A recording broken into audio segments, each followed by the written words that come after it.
Good morning, everyone. Good morning.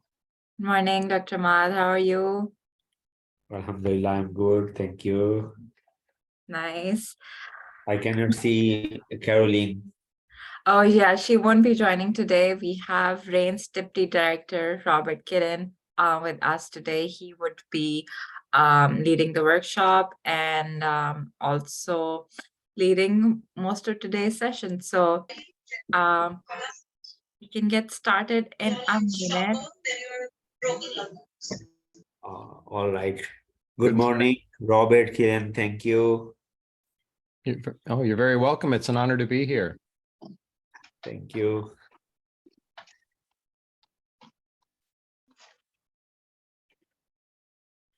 So let's just, Robert, why don't you introduce yourself to the group, and with that we can get started in maybe a minute or two. But before I let you introduce, I would just like to request everyone in the chat to maybe turn on their camera if you can. We would love for the chance to see you and to connect with you. We are recording this session, so for those of you who can't be here today, you can watch the recording. The intent of this workshop is to work on your business financials. So I really hope you took some time and watched the videos that I shared previously. And if you have any questions at all, please feel free to either raise your hand or put them in the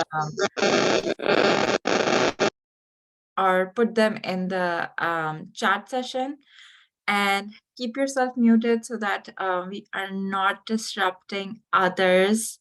But yeah, we would love to see you, and if you can turn on your camera. I know it is late over there, and it's pretty early here as well. So yeah, we would love to see you. And with that, I will hand it over to you, Robert. Thank you, Aksa. Hello, everyone. I would say good morning, but I know it's not morning for most of you. It's actually quite early here, but I have my tea. I'm ready to go. I'm Robert Killen. I'm the Deputy Director of RAIN. Most of my work is here in the United States. That allows the rest of the team, Aksa and Caroline and Anna in particular, to be supporting you, which is very exciting for us. My background, so you know why I'm delivering this content. My background is extremely varied, but it includes about a decade as a banker, a commercial lender and branch manager in the banking system. And I've also spent most of the last decade specifically supporting businesses, helping them understand the fundamentals of business, which is what I love to do. It's my passion. And this particular topic is very it can seem a little daunting, a little challenging to some people, simply because there's a tiny bit of math involved, but the math is very simple.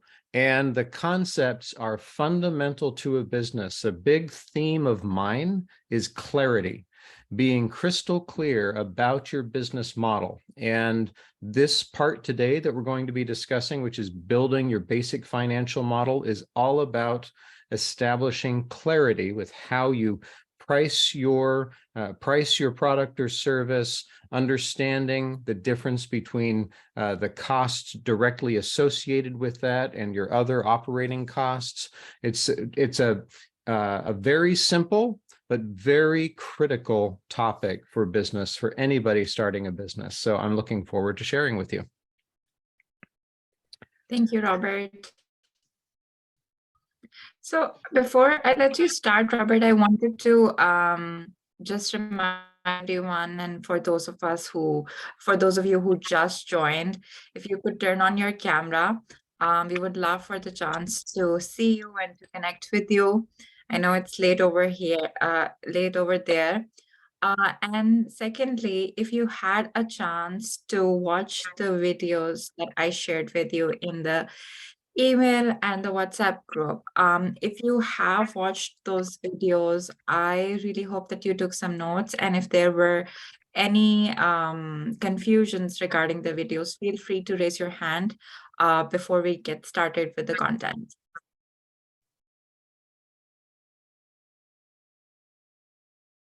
And if you don't, that's okay too. You can just stop us along the way and we'll keep interacting with you. So back to you, Robert. Okay, thank you, Aksa. And Aksa, just to clarify for my purposes, did everybody receive the 2 worksheets? No. They did not. Okay, so we're going to be going, what I'll be doing today is introducing a worksheet that will get to you so that you can use that to better create the foundation of your business. All right. So with that, I'll go ahead and share my deck.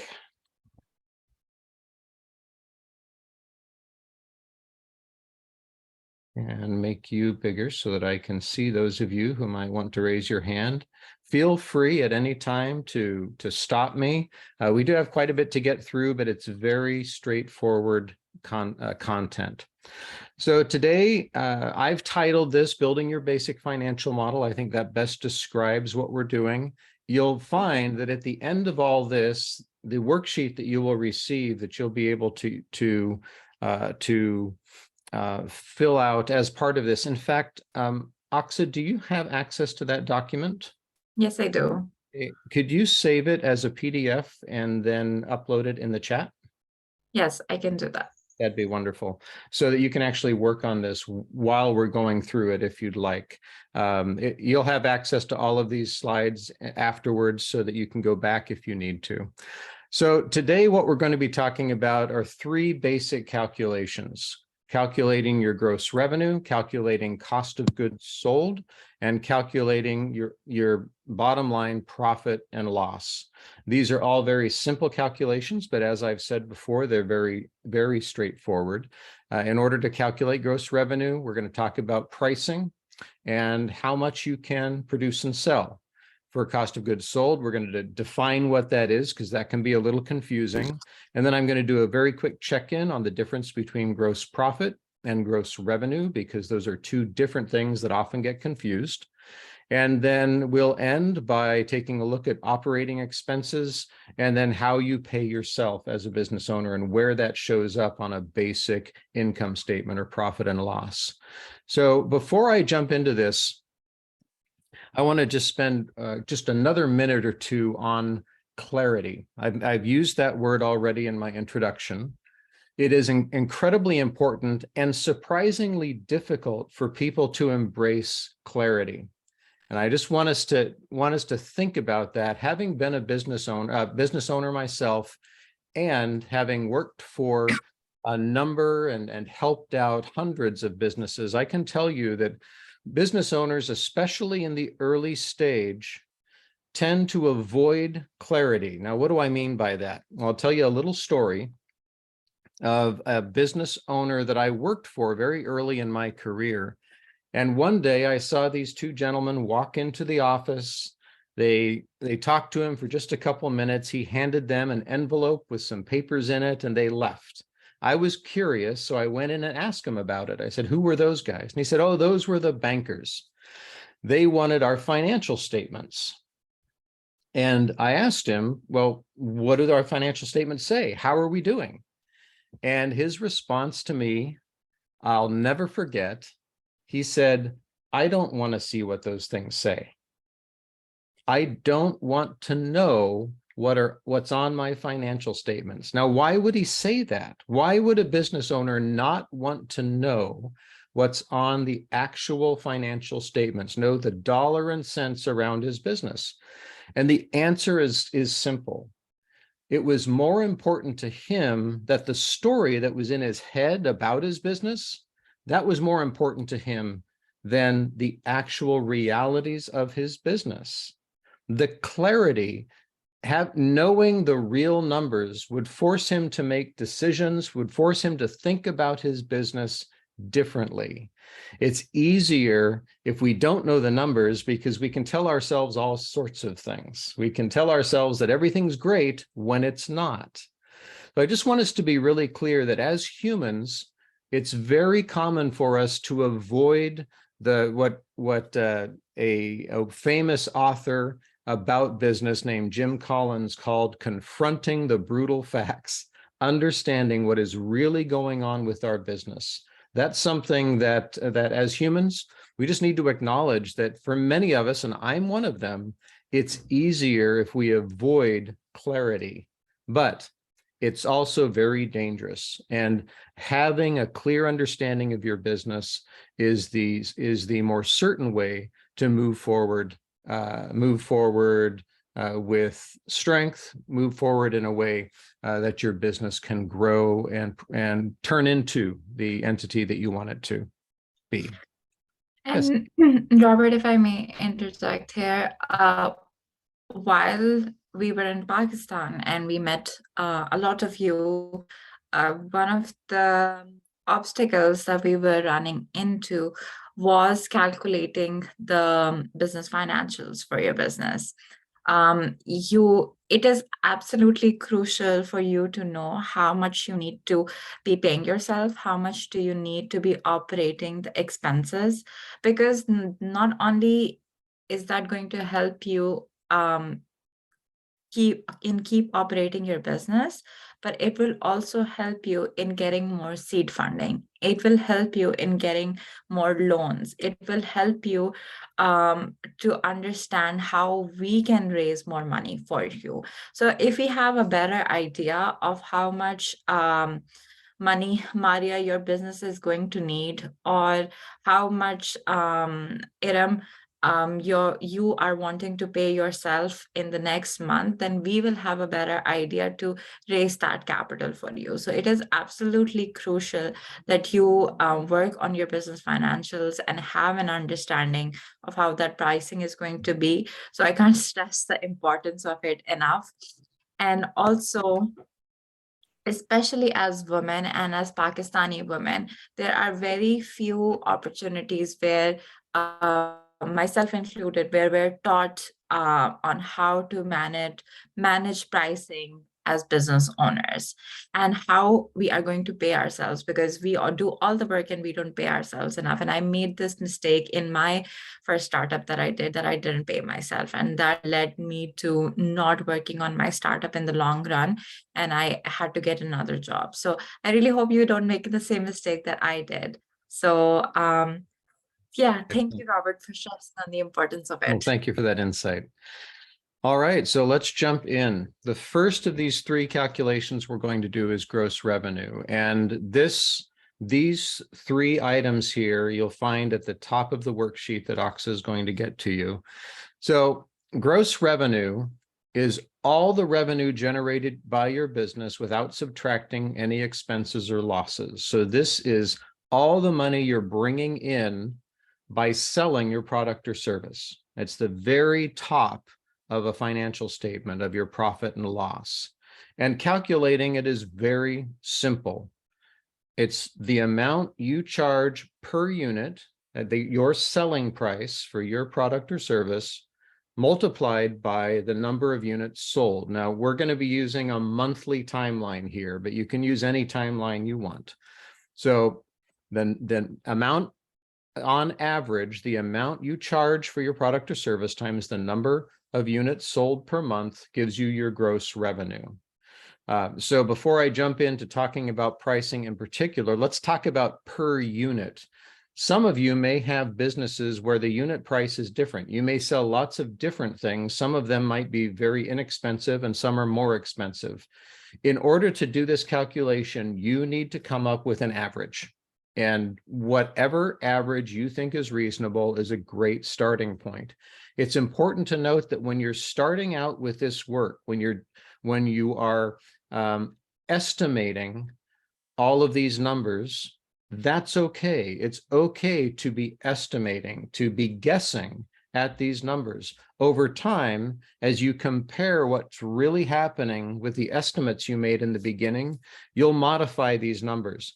But to get started, you want to come up with something. You can't leave it blank. You have to come up with some number, okay?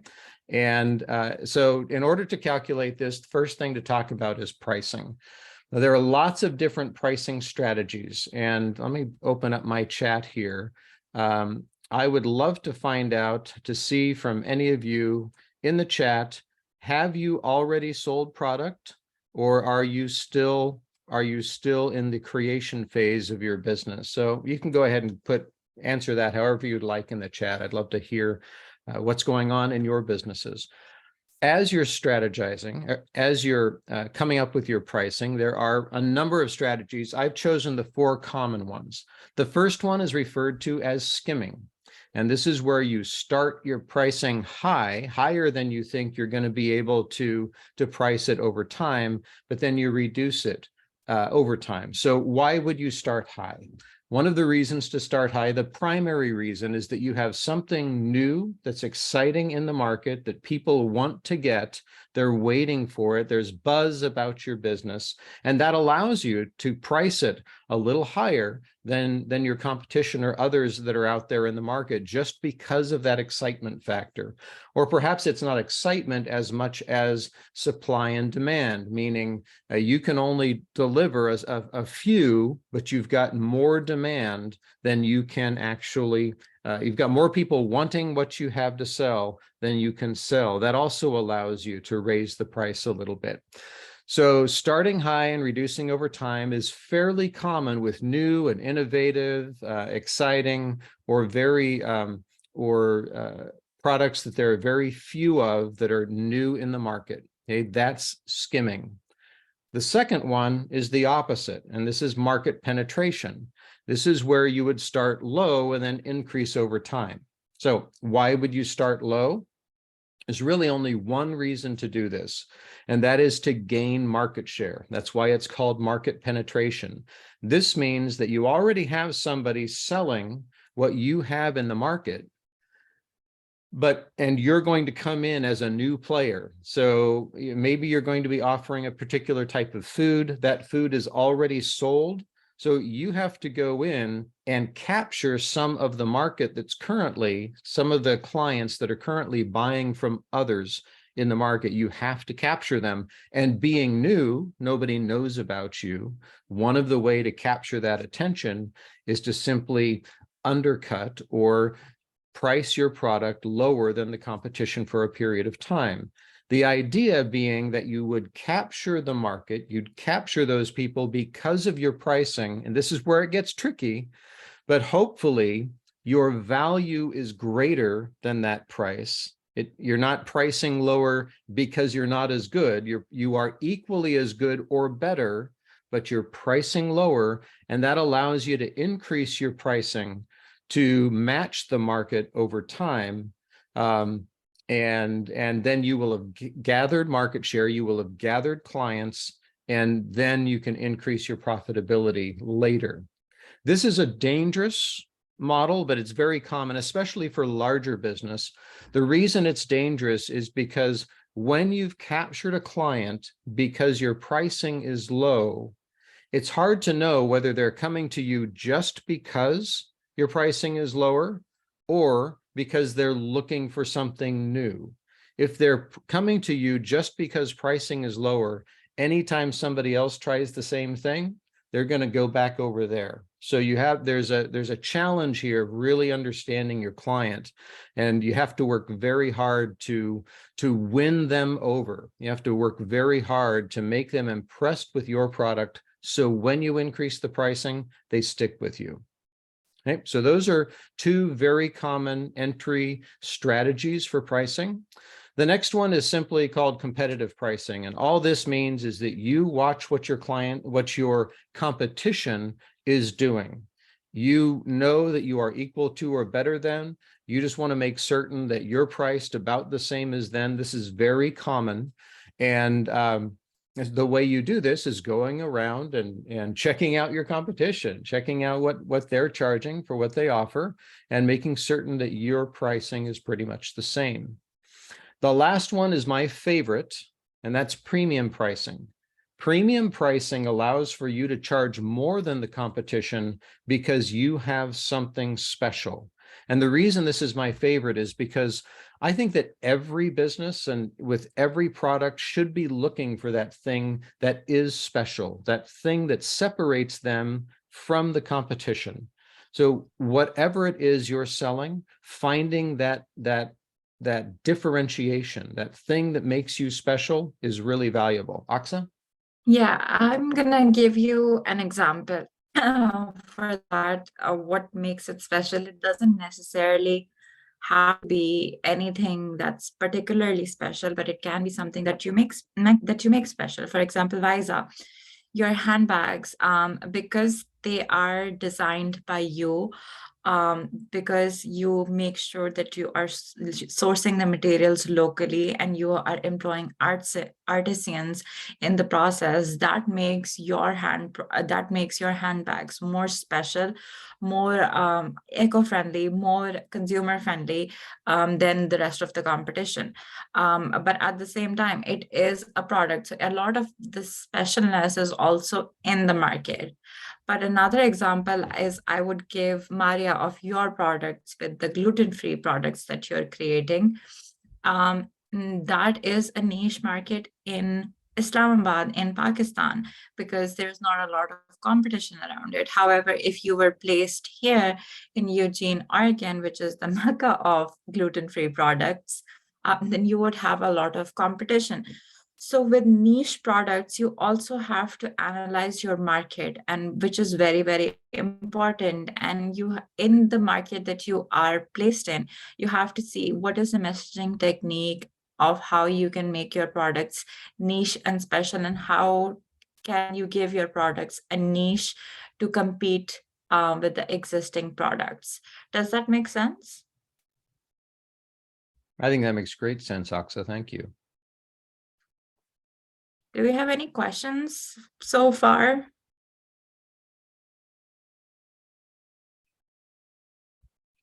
So I'd love to hear in the chat. So I've got, like I said, I've got quite a few slides to get through. So I'm going to go ahead and move forward. But in the chat, I've already seen, I see many, we've got about half and half. Many of you are still in the creation phase, and the other that I've responded have sold products, or at least several of you have. I would love to find out how you are choosing your pricing strategy. How are you choosing the price for your product or service of those four, excuse me. All right, so while you're typing, I'll jump into the next one, which is fairly straightforward, but I'll give you some things to think about. This is how much can you produce and sell? What is realistic here? And there are limitations for everybody. And those limitations could be your time. If you are an owner operator, if you're an artisan, a crafter, and you are making your product, there's only so many hours in the day. So time can be a limitation. Money can be a limitation because you might need to buy supplies in order to make your product. And if you don't have the money to buy those supplies, then money becomes the limiting factor. Money can also impact whether you can get the appropriate equipment. So you may not have the equipment to manufacture more product. So that could be your limiting factor. You may need workforce. If you need people to work for you and you have a hard time finding them or getting them trained, that can be a limiting factor. And finally, demand is the big one. So you might be able to create much more than you can sell.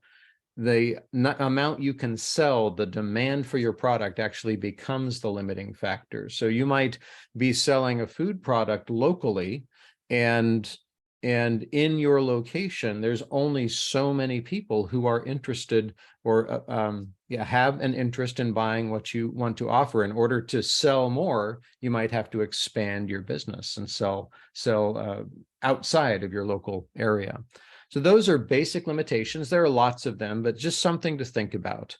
And when you're thinking about this, one of the things that you have to decide for the worksheet and for your basic financial plan is how much you can produce and sell in a day or a month. Ultimately, you want to get to a month, but thinking about how much you can actually produce and sell is really valuable. right? You can't create a financial plan without estimating that.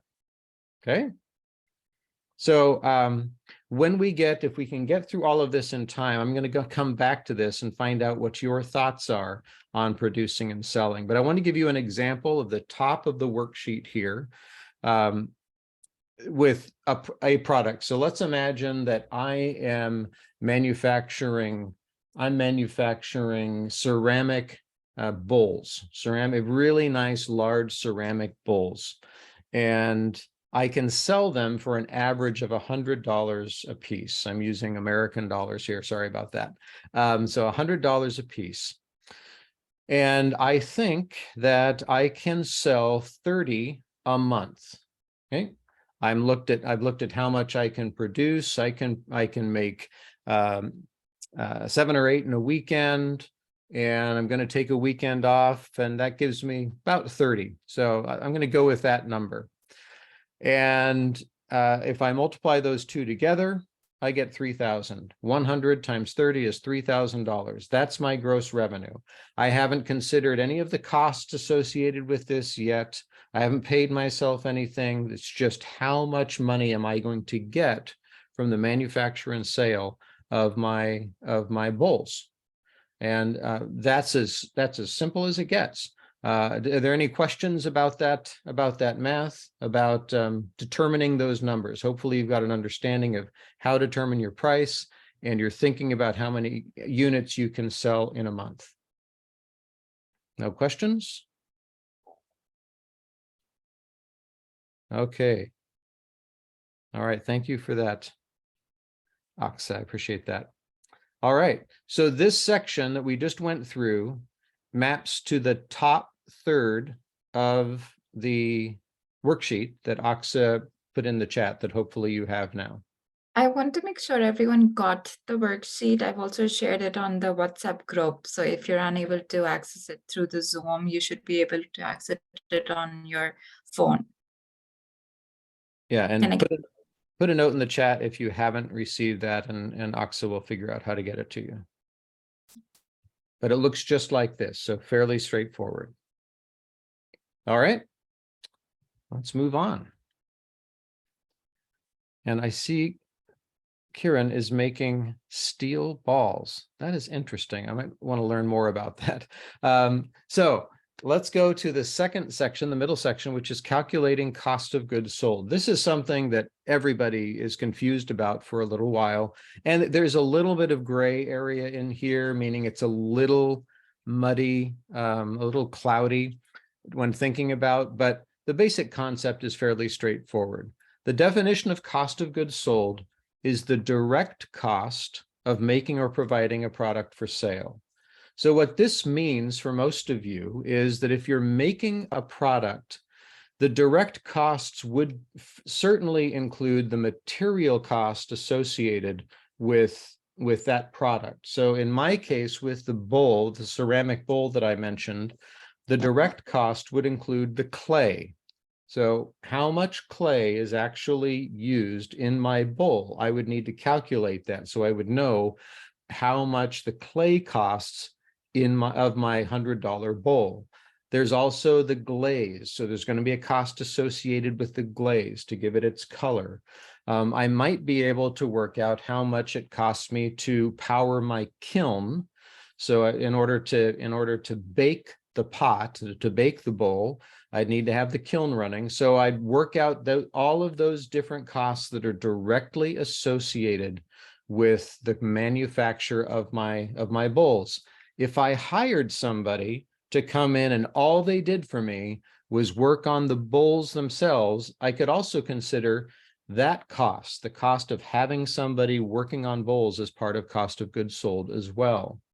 This is different from my marketing costs. I can't figure out, well, I'm not going to figure out exactly how much of my marketing costs is in each bowl. That's not something that I would do. That's a different cost that we'll talk about later.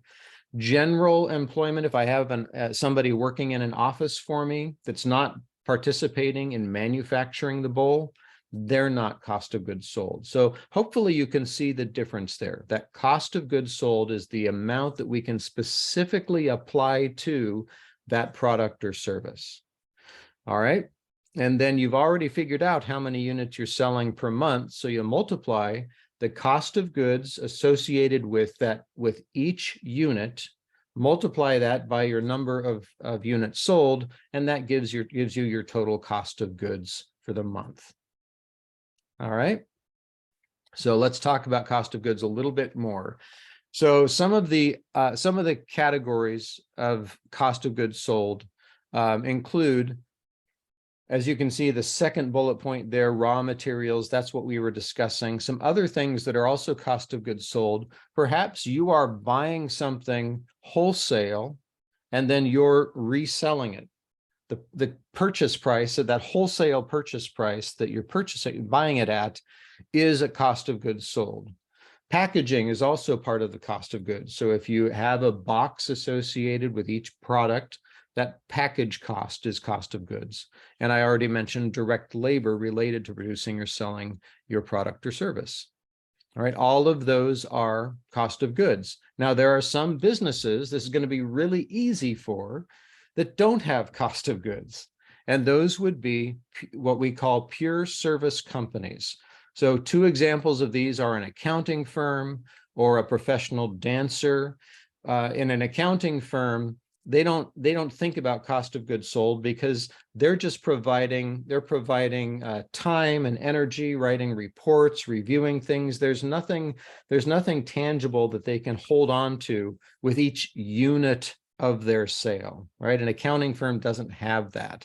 A professional dancer doesn't actually sell anything. They don't have a specific cost associated with their dancing. They're providing that service purely without any cost of goods sold. That can be confusing for some people. Does anybody have questions about that? Is there anybody here who is a pure service company who you might think you don't have any cost of goods sold? An example for that would be if you're going to different venues to apply henna. That's something that's very common. Or another example that you can give out, Robert, for pure service companies. Oh, well, I'm interested. It looks like, and I'm going to get the names. I'm going to pronounce the names poorly. I apologize that, but I see Adia says you sell services only. What do you mind telling us what services you sell? I sell digital services like website development, app development, and graphic design services. Perfect example. That's a perfect example. Though, as long as you're selling only those services, you have no cost of goods sold. There could come a time when you offer up a service, and with every subscription you send them something, and you know that there's a cost associated with that. But generally speaking, you're absolutely right. Pure service company. Great example. Thank you. Thank you. Okay, so I do want to do a quick check-in because I'm going to go back 2 screens. Oh no, sorry. On your worksheet, you have 2 different terms. You have gross revenue and gross profit, and I don't want you to get confused. And actually, there might be another confusion in here that I created, which is you might actually see net revenue. I'll point these out when we get to it, but I just want you to be aware, gross revenue, and if you translate gross, you'll see that gross means 2 different things. One, it means horrible or disgusting, but it also means whole or total, and that's how we're using it here. So gross revenue is the term, as we already discussed, which is all the revenues that you're earning before you subtract any costs associated with it. So that's your gross revenue. Once you subtract this cost of goods sold, which we just discussed out of it, what's related or what's left over is your gross profit. So gross revenue minus cost of goods sold equals your gross profit. And down at the bottom, another confusion here is that some people, and I do, will use the term net revenue instead of gross profit. They're exactly the same thing. They're just thinking about it in two different ways. So I think in the workshop, I accidentally wrote in net revenue instead of gross profit. You can substitute those two terms.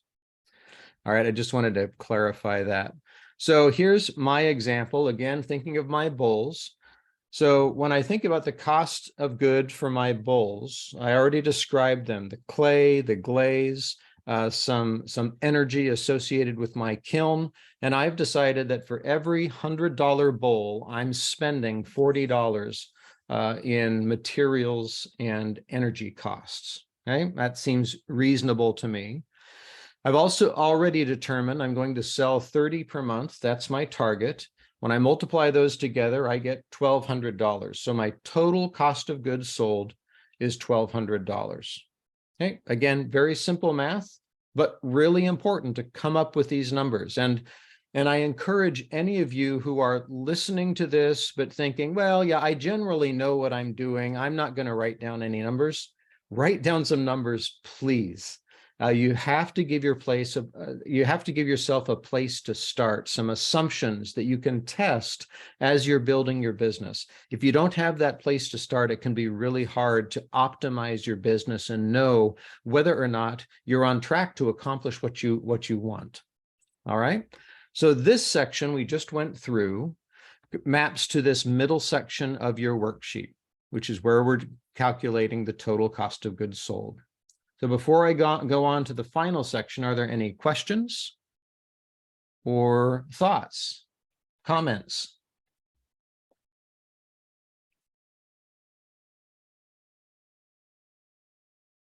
So by either raising your hand or just putting a yes in the, thank you, Karen, putting a yes in the chat, is this tracking? Are you understanding what we're saying so far?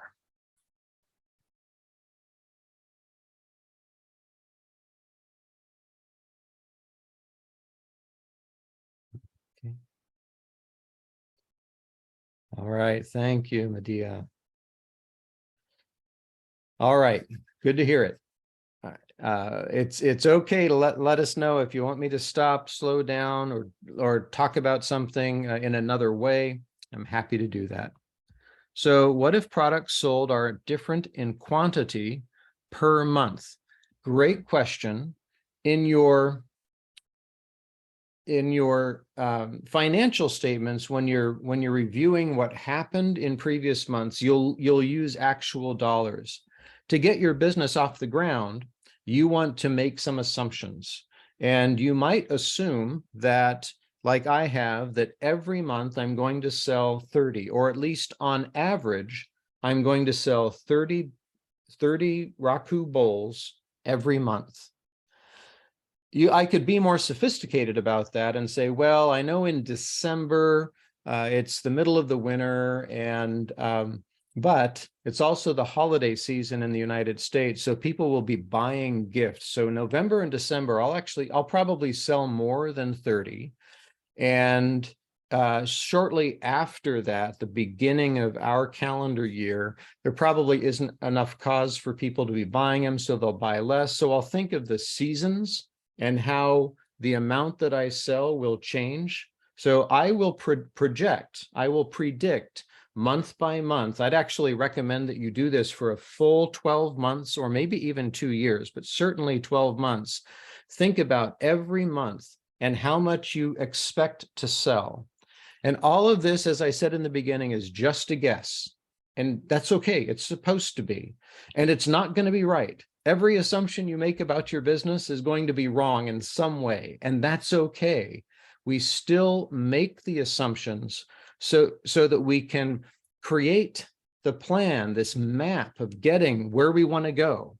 So ultimately, if you want to be able to pay yourself a certain amount, or you want to build a business of a certain size, you have to think about all of this stuff at a very basic level, and then calculate that out to see, is selling this amount, is selling this number of units every month at this cost and this price point, is that going to get me where I want to go? Doing this math helps you determine whether or not you're on track. And so it's very valuable. It's just a guess. So another great question. So So every product has a different number of sales. Again, this great question. So a good example would be a restaurant. So people come in and some people just buy a drink and some people buy a giant meal with a bunch of friends. You just have to go through and imagine what the average sale is going to be. And I know that can be difficult, but that's what you've got to do here. You just have to make a guess at what you believe the average sale is going to be.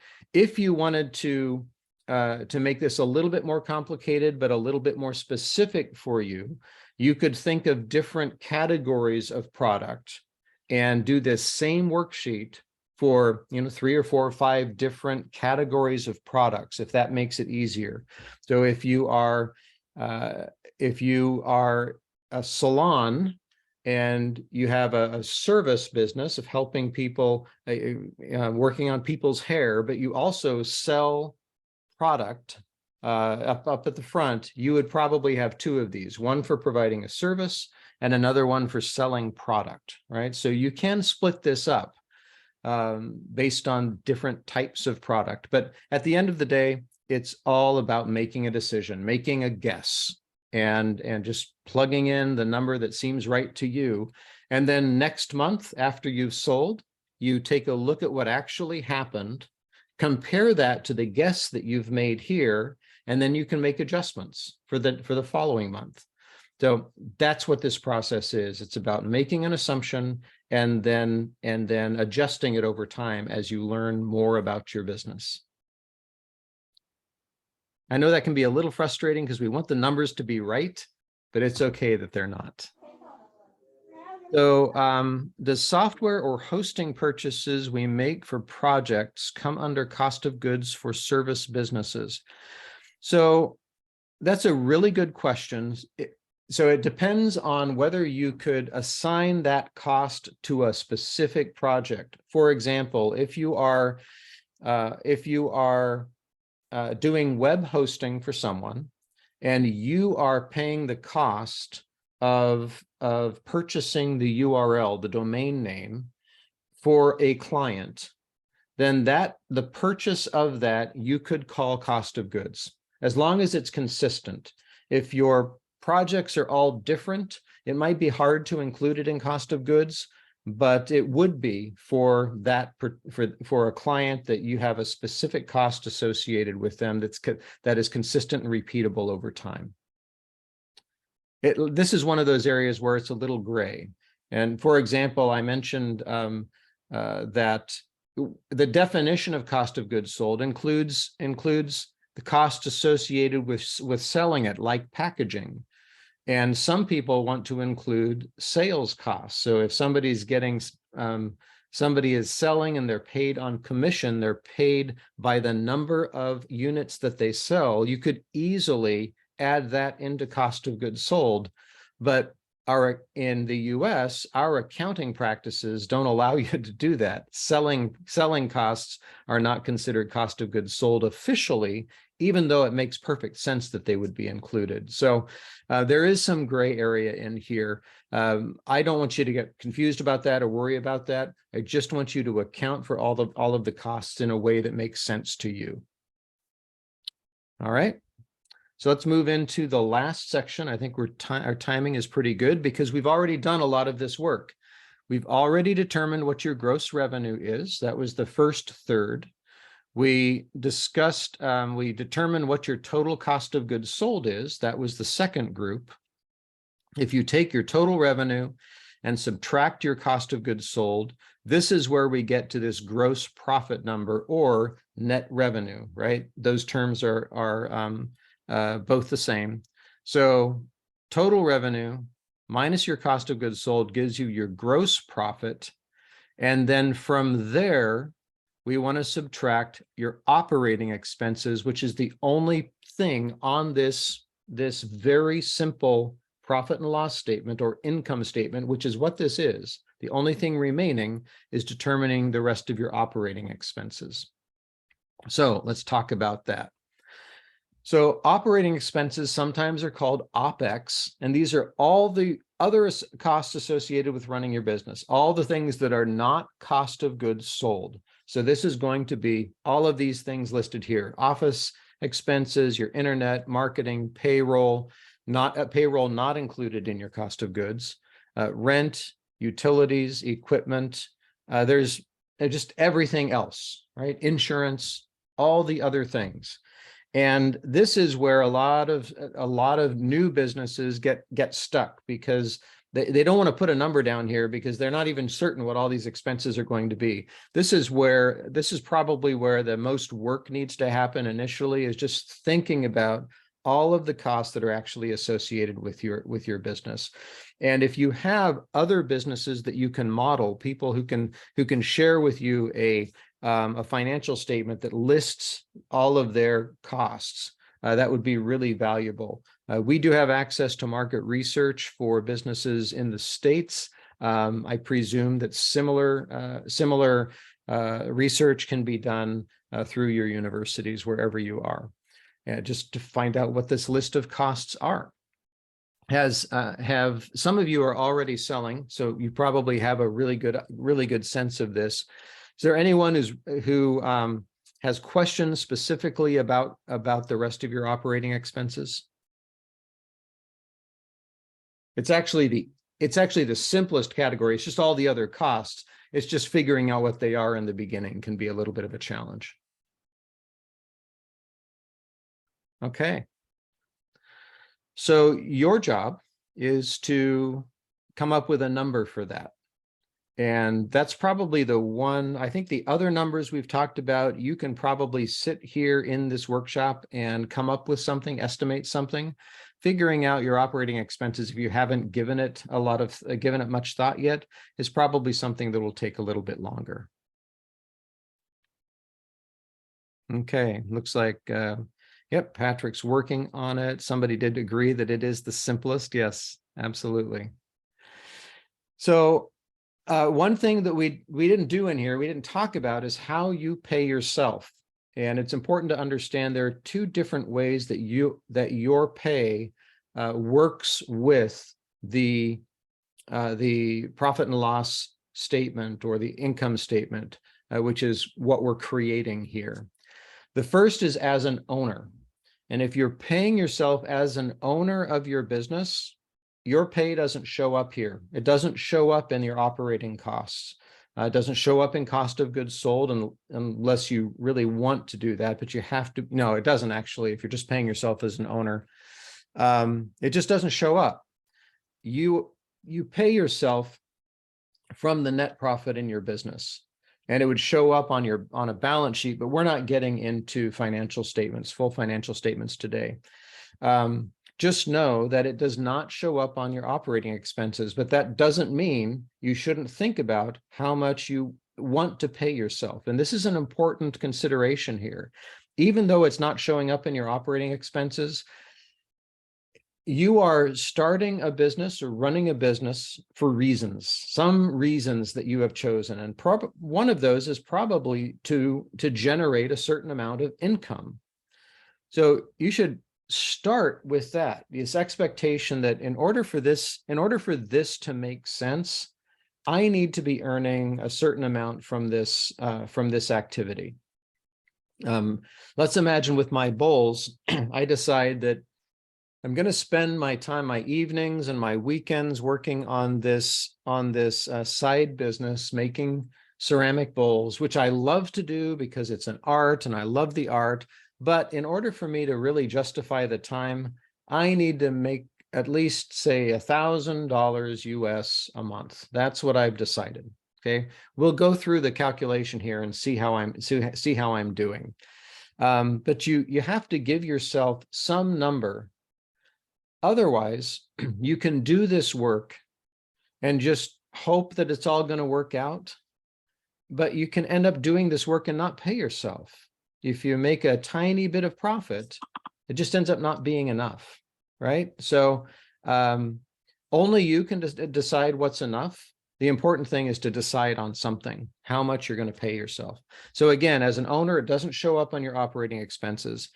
If you employ yourself, meaning you are officially your own employer, so you become an employee in your business, which can be done, then you would include the expenses, your expenses in your operating expense, your cost in your operating expense. But to do that, especially for newer businesses, if you don't have any employees, you end up being your first employee, it can add a whole bunch of complication. At least here in the United States, employing somebody has a lot of regulation around it. There's a lot of requirements for reporting. You have to withhold taxes. There's just a lot to it. And it's often not worth it for a brand new business just getting off the ground. But once you get to a point where you can actually pay yourself as an employee, there can be benefits to that, but you usually have to get bigger as a business for that to make sense. Okay. So I realize we've only got 10 minutes left. I'm going to go through this last section quite quickly, or just finish this up. We're just about there. So here's my example. So again, my gross revenue, we already calculated for my bowls, was $3,000 a month. And then in the next section, we calculated that of that, $1,200 was cost of goods sold. That's the cost for the clay, for the glaze and everything else. So if I subtract COGS, cost of goods sold, from my revenue, I end up with $1,800 a month in gross profit or net revenue. Remember? All right. So then if I take my operating expenses, and I've made a very light estimate of $300 a month. I'm not paying for a lot, but I am paying for a website. I'm paying for a little bit of marketing, maybe a little travel to go to some fairs occasionally. And on average, it's about $300 a month. So I subtract 300 from my gross profit and I get to $1,500. That is what I'm estimating I'm going to make per month selling my bowls. I told myself my target was $1,000 a month. So right now I'm ahead. All right. So that's good. Very simple math, but critical, again, critical to go through this process so that you have something to measure your activity against moving forward. All right. So when you're doing all of this work, just know that these are connected, and we don't actually need to see that. And that actually closes us out. So we can just have a conversation before we get to the what's next slide. Let me go ahead and stop sharing, and let's just have a conversation either in the chat, or if you want to unmute and show us your faces, that'd be great too. So what are you taking away from this? There any new ideas or reinforcing ideas that you're taking away from this?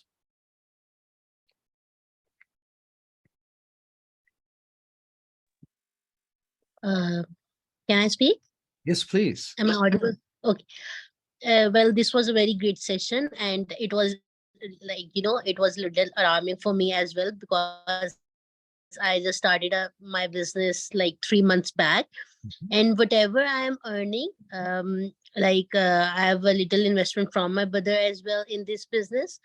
And whatever I'm earning, I'm putting it back into the business. So you just told me right now that other expenses and OPEX, we should add like something paying to ourselves, because now I'm wondering that we did not have a thought about it, and we did not really thoroughly had discussion about that what we'll get out of it. We are just trying to make it successful, and we are like putting all our efforts. So is it right idea to initially put in the OPEX account, we should putting some money under our names, under the HR umbrella?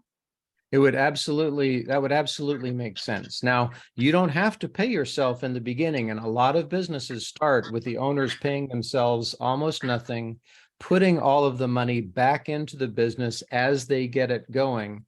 But what you don't want to do is forget to account for it at some point in the future, because nothing's worse than building a business spending 6 months or a year building a business, only then to realize that you're not going to be able to pay yourself as much as you need for this effort, for the effort that you're putting in.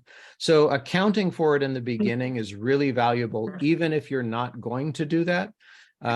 Just model it out, create a financial model that does pay you what you expect to be paid when things are finally up and running as you would like.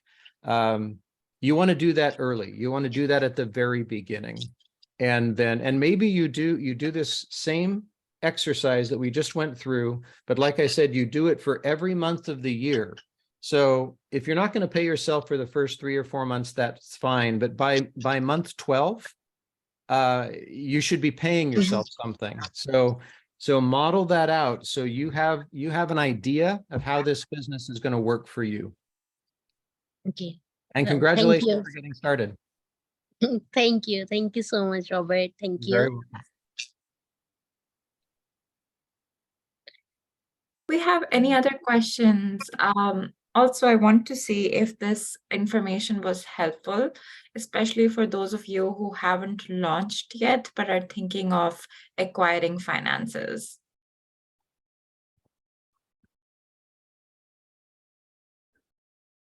And while you're responding to that, I'll just add that you'll see financial statements. You'll be asked to provide financial statements if you were to go to a bank or to somebody who might be lending to you or might be providing money. And you might take a look at a profit and loss statement or an income statement, and you'll see a big long sheet. But the pieces that we went through today, gross revenue, cost of goods sold, gross profit, operating expenses, and net profit. Those are that's it. There might be a lot more listed on that sheet, but they're all in there, right?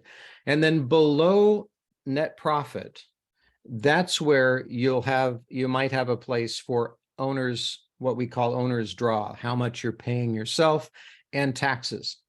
Those come after net profit, which we didn't talk about today because none of it matters if you're not making money, right? There won't be any taxes if you don't have a profit, and you're not going to pay yourself if there's not a profit. So creating a model that gives you a profit that you have something to actually work with is really valuable. I also, so we've got a couple things here. Thank you. I'm glad this was helpful to you.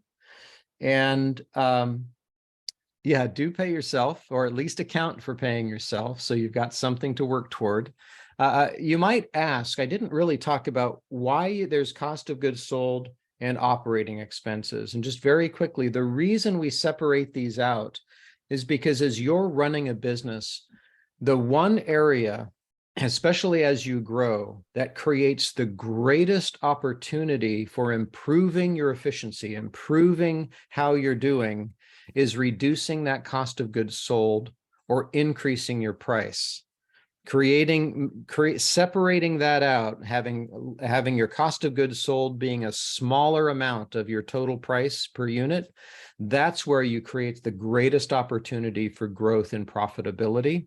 And so understanding that cost of goods sold is really important, because if you don't understand it, it's hard to manage. So that's why this is separated out, and the costs are separated out in these two different ways. I just wanted you to be aware of that. And with that, Aksa, I know you had a what's next slide, I think. So do you want me to pull that back up? Yeah, and before that, Visa has another question, I think. Okay. Whoops, I don't think I have your slide, so we might have to do the what's we might have to do the what's next. So yes, question. Okay. My question, am I audible? Okay, sorry, Yes, you are. there was okay.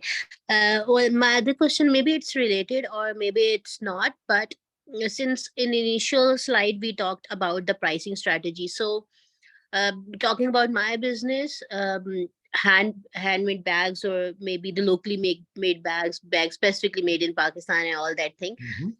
we went for something pricing like the market penetration pricing, because there are so much competition in the market, and making new things in the market is really hard.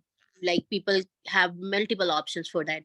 Mhm. But for it takes time. Yes, you are right that it's very tricky. Sometimes it's like came back on us.